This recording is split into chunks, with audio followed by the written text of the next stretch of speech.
Welcome sa Part 3 ng Fast Track to Forex series. Kung nasundan mo ang Part 1 at Part 2, alam mo na kung ano ang Forex at paano mag-set up ng account mo. Ngayon, let's move to the fun and practical part, the actual execution. So, sa video na to, you can expect three things.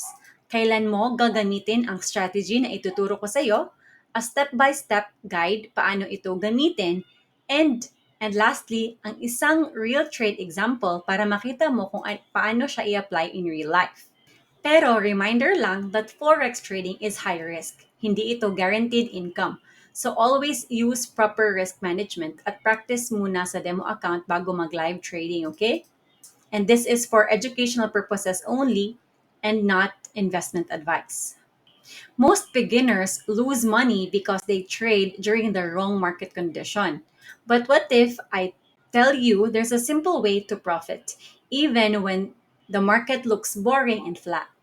Ngayon, ipapakita ko sa inyo a beginner-friendly scalping strategy that works best in sideways market.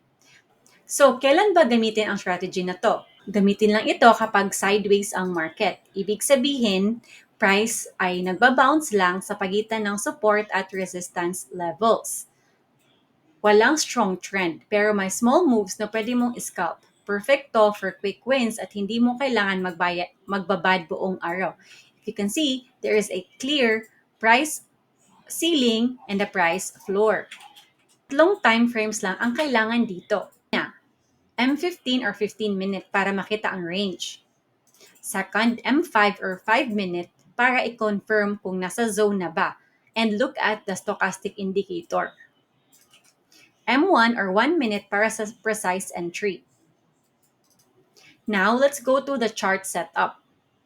Buksan mo ang MT4 or MT5 trading platform. Then mark up the support and resistance areas. At the same time, i-apply ang stochastic oscillator. The settings would be 1413. Ngayon, how to enter this trade? Okay? For a buy setup, ito ang gagawin. Sa M15, dapat price should be near support.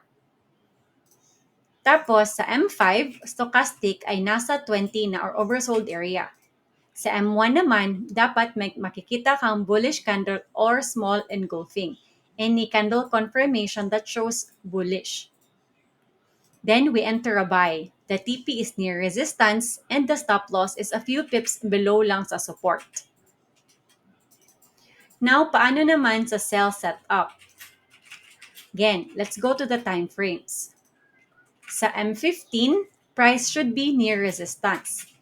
Sa M5 naman, dapat ang stochastic ay nasa 80 or overbought area. Sa M1, look for a bearish candle. If this is the case, then enter a sell entry. The TP is near support and the stop loss would be few pips above resistance. Now let's go to a sample trade. Last week, nakita ko that GBP USD ay stuck lang sa range na to. So I went to the 15-minute time frame and I mark up the key resistance and support areas. So it is very clear that the market is just in a sideways. Tapos, I went down to the 5-minute time frame. And nung nakita ko ang 5-minute shows stochastic at overbought areas, if you can see this one. At the same time, I went down further to the 1-minute time frame. Pag switch ko sa 1-minute time frame, may strong bearish candle na tweezer are aligned and check naman lahat, I opened an entry with a sell position na 1:2 na risk to reward. I was willing to lose 10 pips to gain 20 pips. And this is how it went. So after ng mga 15 to 18 minutes, bumagsak na siya and eventually it hit my TP. So I was able to gain $20. So ayun, just a quick recap. Use this only kapag ranging ang market, combine stochastic plus price zones plus that time frames, and best ito sa M15, M5, and M1. At syempre, practice muna sa demo account. And that's a wrap for part 3 of our Fast Track to Forex series. Subukan mo muna ang strategy na to and message me kumusta ang mga trades mo. If gusto mo matuto ng trading concepts to equip you on executing these strategies, join our community by opening a trading account using our partner brokers. So see you inside the Discord group, my fellow trader, and always remember, learn to trade to live with freedom. Ingat!